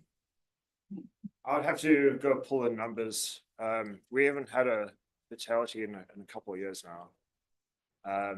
But I can say that several of the fires that we have had in the last couple of years have spread from that initial house to the wildland. Where we've had to call in a lot of. Right, in West Glenwood, I remember that Well, one. like that, and even like the Lincoln Street fire, right? I mean, that was in town and that spread Right. up the hill, so. I remember that one. Yeah. Yeah. Yeah, I actually see the cost side play into my industry. I'm a realtor, so I see people who build and, all of a sudden their construction costs go up $50,000 because they have to replace a water line. And so I see the value, of course, but I also see, the costs as well. And of course, lives are worth it. But I just was curious, how many fatalities we actually see, and does it justify, making such immense changes to our code? Are there any scenarios in which municipalities implement like buffer zones where if you're a certain distance outside of a fire station or something like that, that you would then be required? Yes, that's something we to- review, especially out in our district, out in the county, our travel distance and Uh-huh. what they're building. So the county adheres to something like that, where if you're outside of a certain distance, Yeah, well, then you're they start looking required at the to. distance, they start looking at, so like if we go 4 mile, this areas up there where the HOAs up there are requiring sprinklers. Got it. The fire districts in our area are gonna be approaching Garfield County Commissioner to try and upgrade from the 2015 fire code that the county's still on, to Mhm. try and upgrade to at least the 21 code, Uh-huh. but the 24 is out there, so. Okay. Thank you. Commissioner Calvin. Yes, a quick one. Hannah, are we, I think I saw in there looking at potentially doing like a pre-approved, essentially set of plans for ADUs potentially in Glenwood. Am I understanding that right? Yeah, our housing commission is taking that project on. They're currently undergoing finding cost estimates for doing that, but city council has indicated that they are interested in such a program, which have Okay. been implemented throughout the country. Cool. And then like obviously I imagine sprinkler systems will be incorporated in that design. Yes, Okay. maybe, sure. And then through that, I mean, are you also just in my head, it's like, oh, maybe with that pre-approved set too, maybe there's a list of approved contractors or contractors that kind of understand that, hey, I got to plug and play with this easy build out. Maybe it's something I can do on the fringes of my other larger projects, or just some of those efficiencies potentially could be identified that, I don't know, maybe can speak specifically to the ADU availability. Yeah, I think that's a great idea. Obviously, we're looking at a lot of measures to try and reduce costs to build ADUs. This is just one that's come up, so I think looking at other programs that we have going on and seeing if we can incorporate this in is a great idea. And then we are going to be talking with contractors in that program to try and get a set of approved ADU plans that works for our area, which I'm sure you can all imagine creating a project that everyone's going to like. Tough. That's tough. Cool, thank you. Commissioner Gummin. So saw in your notes that there are a lot of insurance companies have saw in your notes that a lot of insurance companies actually have reductions for including sprinkler systems in their houses. Anecdotally, we do have that information, and I pointed out I don't have exact numbers. Robin, I'm Yeah, not sure it's if you very can hard look to that try and up. get those numbers. I will say, talking about insurance is a very hot topic right now. We have a lot of insurance companies that are considering dropping coverage Yeah. in Glenwood for a variety of reasons, including the wildfire Mhm. risk. I think giving them any reason to not drop those, and then also just give them a reason to maybe drop, will reduce premiums for homeowners. I think you can get a smaller system paid off, in a couple of years. Yeah. Through premiums. And I mean, this is a very hard topic, right? Because it's cost right now, but as Amy said, it's also cost later on as well. I mean, I worked in a burn unit for 8 years, and a burn without insurance is millions of dollars, any sort of trip to the ER is probably more than $21,000. So, it's not just life, I think it's cost savings in the end if there's a fire. It doesn't seem like a lot of money. I flew in the other day from Florida. I was sick. I got up really early in the morning and I ended up flying into Denver with my 4-year-old, driving, and I got stuck in Vail. There was a tractor trailer rollover. I was stuck for 6 hours. And at some point I just had to say, what's safer, to drive, even if it opens in 2 hours, or just spend the night? Do you know how much it costs to stay in Vail overnight?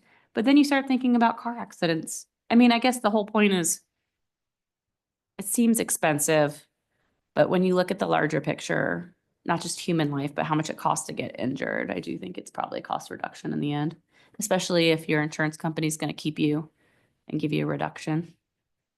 But that's easy to say because it's not my money. Yeah. That's all. Okay. Thanks, Connie.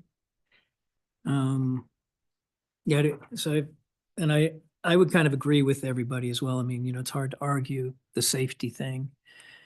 And then that being said, I'll kind of throw in, here's some thoughts. I think as you try to bring this forward, because I'm guessing the conversations going to council is that, for me, that if there's a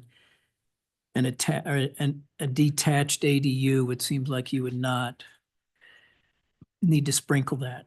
And I hear what Victor's saying, and it's a subjective thing. But I guess another thing that John brought up that I thought is interesting, and I kind of had some anecdotal information for both Rifle and the county that I know they did not, and I think you talked about that. You're getting ready to talk with the county and try to get them to upgrade to a newer code. And but with the amount of municipalities around us that and maybe some of them do just one unit, but they don't do one, but they'll do two, or different sorts of things. It would just be interesting to have that information of here's what our existing people do. And then I guess the one other thing that I would throw, because I have sprinkler systems and property that I own, and there's the installation cost, and you should definitely, I know you just have 2013, you should update it to, the costs are a little bit different. But I think there's also ongoing cost. And I know when I do my backflow prevention for the wastewater, I also do my sprinkler system, and Excel comes through and does all of that. And they check all my heads, they check all my pressures, they check, the amount of antifreeze I have in my, they go, there's an ongoing cost and that sort of thing. And, keeping up with your heads, if a head is sagging, there's, or they're drip. I mean, there's the ongoing kind of thing that goes along with it. And I would go back to what people have said. It's a tough thing to get into that argument of that, but I think your data needs to be whole, that says that you've looked at all of, here's the costs that are kind of part of that. And yeah, I sure as heck don't want to be the person that says, no, you don't need it, but there is some varying information that's out there. And I think one of the things is that I don't know why, different municipalities and, people are, they're not backwards municipalities. At least you would think not, but I don't know. So anyway, those are kind of my comments. I mean, it sounds like what you're doing with this is you're taking our comments, and this has been a great conversation, guys. So thank you very much for your time. But then you're taking this to council, and having the same conversation, is that? Yeah, I knew you guys would provide me some great feedback points. So maybe this is me being lazy and not wanting to do all the work myself. So thank you. Well, and we had a good code, man. John kicked us off, here. I don't know if you guys know John or not, what John does, but John, if you can tell, this is John. I would also say this is an incredibly challenging topic. The winners and losers in this are hard to balance. And so I appreciate the comments on both sides and recognize it's not easy for any one of us to come up with a solution to this. Yeah, I thought the conversation of, it's not a wildfire thing, but it can prevent that. I mean, I think there's some really good comments that came out from the group as a whole. So, yeah, Commissioner Connerton. Well, I just wanted to reiterate what you just said about data, and just making sure like the data set that goes to council is, updated in whole, and to just maybe do some more sleuthing, because John brought up some great points. Like, why are the other municipalities not doing, getting rid of the code. And now you guys say you're going to the Garfield County Commissioners to say, you guys need to get with the 21st century. I don't know, like, is it because of that? I don't know, you know, so it would be interesting to just kind of sleuth some of that information and bring that forward. But Pete, you had some great comments for sure. Or Commissioner, sorry, Waller. Commissioner Cowan. Oh, I believe John was first. Oh, no, you're. Oh, you're am I? first. I have the exact order. Oh, Don't question the electronic. Yeah.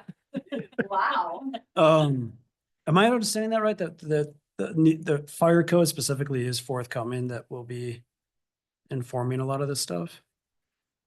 Right? Is that what I heard? That Say that again? the state, there's gonna be some promulgation of fire. It's a wildfire. Oh, wildfire code. Wildfire Okay, system. okay. So, all right, that answers it. Thank you. Okay, Commissioner Houghton. I was just gonna add that, you know, Colorado's also an aberration in and of itself in that each jurisdiction piecemeals their code. Most states have a statewide adoption of the building code. And I'd have to double check, but I believe 46 out of 50 states have deleted this requirement from their building code. Again, Colorado adopts minimum codes. This is not part of what the state does not enforce this code anywhere. I mean, Delta County, you can build basically whatever you want. Yeah, Delta County. There is no adopted building code in Delta County. Right. So, I just wanted to add that context, I guess. Okay, thanks, John. Did you get enough there, Hannah? More than enough. Thank you. Guys, thank you very much for your time and thanks for coming here tonight. You know, we really appreciate it. And thanks for all the work that you do. There's some cookies out there if you want. Thank you. Otherwise, we'll eat them. Okay, okay, I guess now we're on to commissioner comments. We'll just go down the line here. John, Commissioner Guyman. Wes, actually, how's the, Oh, we need to turn. oh, sorry. Thank you. Jeez. Thank you. She has the power. Appreciate it. How's the permit thing going? Great question. We are about a month away from going live and frantically trying to make sure that we get education out about it. So I think for Planning and Zoning Commission, we'll probably give you a demo after go live point. Your February meeting is right in go live week. So maybe not. Okay. I might be very busy, but we expect to come back and kind of show you guys and so that you can be advocates out in the community and tell people like, hey, look at this new system. It's awesome. Cool. February 24th is tentatively, well, yeah, what we're planning on. How come you're going like this? A lot of hours spent staring at screens with all of the department. It has amounted to a lot, and I'm kind of shocked that we're only a month out now because I've been looking at the schedule and we mark off every training and implementation day that we do, and it's been going on for a year, and it's kind of insane that we're here now. So yeah, I do have a couple twitches and more gray hairs. You know, I have kind of a lop-on question on that because that was one I had too. And I know you got the twitch, so I don't want to add more to your twitch, but that's my job. It is. It is.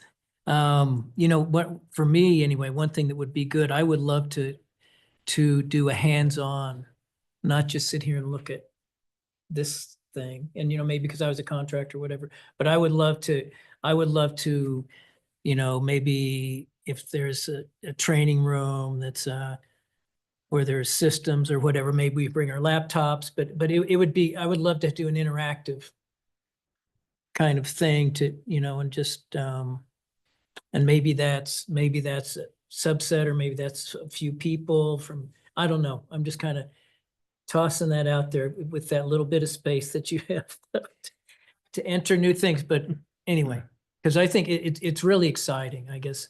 It's really exciting. So I'm excited to. Yeah, I think that's definitely possible. It's going to be something where everyone is setting up an account So if you ever think you're going to apply for a building permit or anything else, set up your account and kind of, once we go live, anyone can go set up an account and look at all the application types that you can apply for and kind of poke around. We've set it up so that hopefully one of the things that we're correcting for is we get a lot of incomplete applications.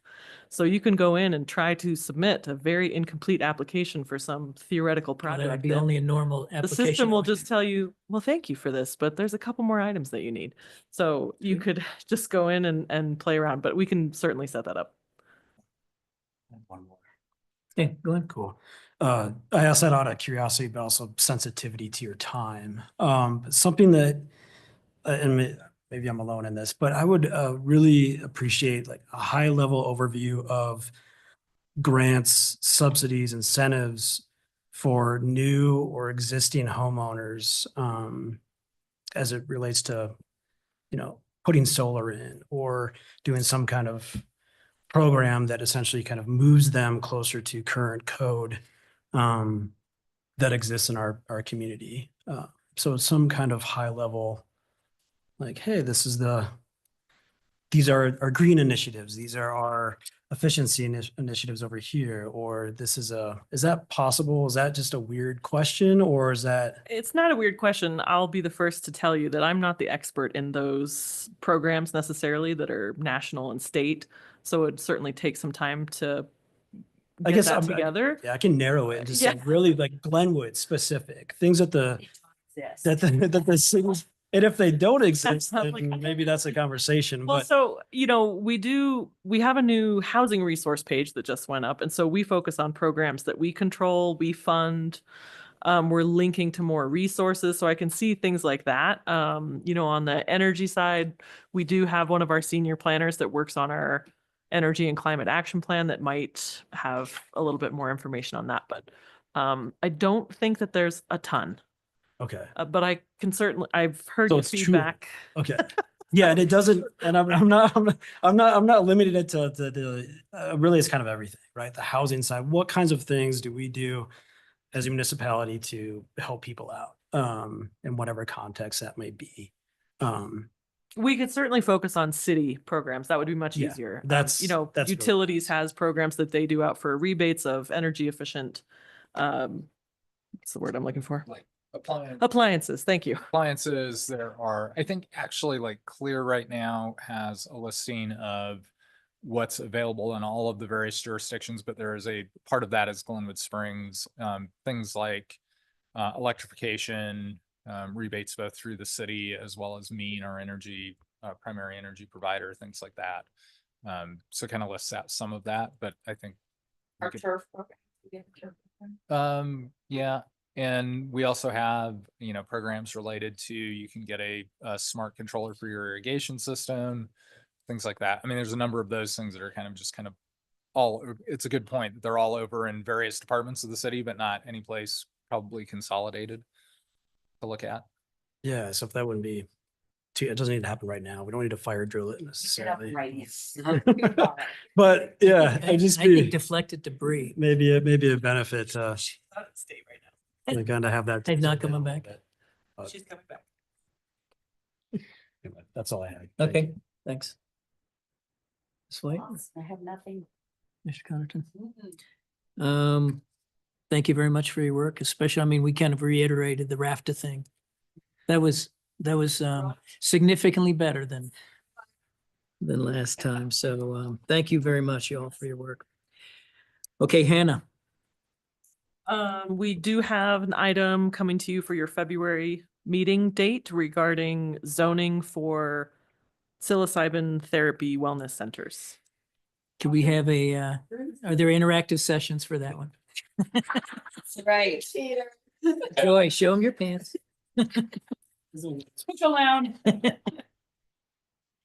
I think that might, so we'll try, if that's the only application, we'll try and throw some other information thing on for you guys, because I think it's helpful for you to touch on a lot of different topics when you're not, speaking to the applicant right in front of you. Well, that'll be an interesting one, though, I think, really. Psilocybin. Okay. Thank you very much I thought that was really smooth. That worked really good. Okay, I think we're adjourned. Yeah.